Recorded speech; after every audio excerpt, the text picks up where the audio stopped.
Hello everyone आज आपनालोकर ओसरत मैं दुटा रेसिपी शेयर কৰিবলৈ লৈছো। प्रथमते आहक एटु की रेसिपी बनालो आपनालोকক देखाও। एया साउक মই एटु बनाइছো कला कचुर तरकारी।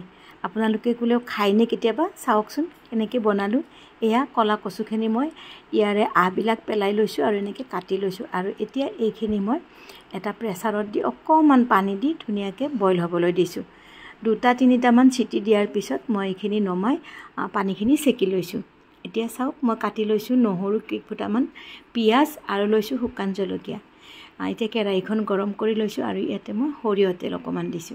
ইয়াতে মই শুকান জলকীয়া এটা দিছো আৰু লগত দিছো পিয়াজ আৰু কাটি লোৱা নহৰুখিনি। এইখিনি মই খুব ধুনিয়াকে ভাজি লৈছো আৰু এইখিনি অকমান ভাজি হোৱাৰ পিছত মই ইয়াতে অকমান হালধি দি দিম। বেলেগ একো মছলা দিব নালাগে। যদি আপোনালোকে খাই জিৰা ধনিয়া গুৰি দিব পাৰে, মই কিন্তু দিয়া নাই, একেবাৰে মছলা নোহোৱাকে বনাইছো। এয়া চাওক অকমান হালধি দি লৈছো আৰু এইখিনি মই ধুনিয়াকে ভাজি লৈছো। হালধিখিনি দি ভাজি হোৱাৰ পিছত এতিয়া মই ইয়াতে ধুনিয়াকে কচুখিনি ইয়াতে দি দিম। আপোনালোকে ইয়াতে কচুৰ লগত আলু দিব পাৰে যদি মন কৰে। মই কিন্তু আজি আলু দিয়া নাই, অকল কচুয়ে খাম বুলি ভাবিছো। এয়া চাওক কচুখিনি ইয়াতে দি লৈছো আৰু নিমখ দি দিছো সোৱাদৰ মতে দি এইখিনি মই ধুনিয়াকে ভাজি লৈছো। আৰু এটা কথা আপোনালোকে ইয়াতে কেতিয়াবা নেমু চেপিও বা বিলাহী দিও খাব পাৰে, তেতিয়াও বহুত টেস্টি হয়। আজি পিছে মই একো দিয়া নাই। এয়া চাওক কচু সবজিখন কেনেকুৱা হৈছে দেখিছেনে? একেবাৰে ধুনিয়াকে কচুখিনি গলি গৈছে আৰু খাবলৈ যে ইমান টেস্টি হৈছে নহয়।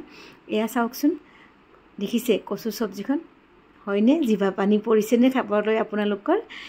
বহুত ভাল লাগে, মইতো বহুত বেছি ভাল পাওঁ খাই। এতিয়া তেনেহলে আহক আন এটা ভিডিও লৈ যাও। এয়া দেখিছেনে কি আনটো ভিডিওত মই আপোনালোকক দেখাইছো। এটো হল সজিনা পাতৰ ভাজি। এয়া চাওক সজিনা পাতখিনি মই ধুনিয়াকে ধুই লৈছো। এটা আলু মিহিকে কাটি লৈছো আৰু লৈছো পিয়াজ।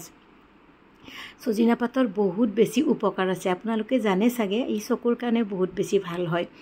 এতিয়া চাওক কেৰাহীখন মই গৰম কৰি লৈছো আৰু ইয়াতে মই অকমান সৰিয়হ তেল দিছো আৰু সৰিয়হ তেলখিনি মই গৰম হ'বলৈ দিছো। এয়া চাওক, যদি আপোনালোকে জলকীয়া খায় তেনেহলে জলকীয়া বেছিকে দিব। মই কিন্তু এটা জলকীয়া দিছো আৰু অকমান পাঁচফোৰণ দি দিছো আৰু এতিয়া ইয়াত দিছো মই কুটি লোৱা পিয়াজখিনি ধুনিয়াকে মই ফ্ৰাই কৰি লৈছো।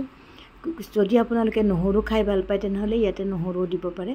মই অকল পিয়াজ দিছো আৰু ইয়াতে অকমান মই হালধি দি দিছো। এতিয়া চাওক এইখিনি অকমান মই ভাজি লৈছো। পিয়াজখিনি অকমান ৰঙচুৱা হোৱাকৈ মই ধুনিয়াকে ভাজি লৈছো। সজিনা পাত কেতিয়াবা বহুত খাবলৈ মন যায়, কিন্তু পোৱা নাযায় ন সহজতে। গাঁৱত গ'লে মই প্ৰায় সজিনা পাত আনো মাৰ ঘৰৰ পৰা। আৰু এতিয়া চাওক আলুখিনি মই প্ৰথমতে দি লৈছো। এয়া চাওক আলুখিনি অকমান ভাজি লৈছো। যেহেতু পাতটো সোনকালে ভাজি হৈ যায় সেইকাৰণে আলুখিনি অলপ আগতে ভাজি লৈছো আৰু ইয়াতে মই সোৱাদমতে নিমখ দি দিছো। এতিয়া চাওক নিমখখিনি ধুনিয়াকে মিহলাই লৈ লৈছো আলুৰ লগত। পাতকেইটা আপোনালোকে একেলগেও দিব পাৰে, মই কিন্তু অলপ দেৰিকে দিছো কাৰণ পাতকেইটা সোনকালে ভাজি যায় আৰু আলুখিনি সিজোতে অকমান টাইম লাগে। সেইকাৰণে মই প্ৰথমতে আলুখিনি কিছু সময় ভাজি লৈছো আৰু এতিয়া চাওক মই ইয়াতে সজিনা পাতকেইটা দি দিছো।